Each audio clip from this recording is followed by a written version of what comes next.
If you want to achieve something different, you have to do something different.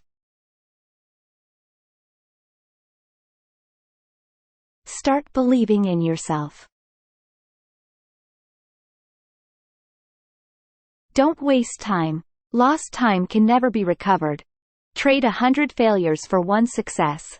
It doesn't matter how many times you fail. Remember, you only have to succeed once. Make sacrifices to try things. Make sacrifices to get out of your comfort zone. Make sacrifices to do things that are risky, and when you fail, be courageous to stand up and try again.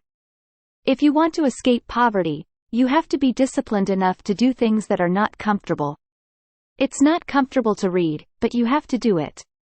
It's not comfortable to take actions that may lead to failure, but you have to do it. Failure is painful, but you have to endure the pain of failure and try again.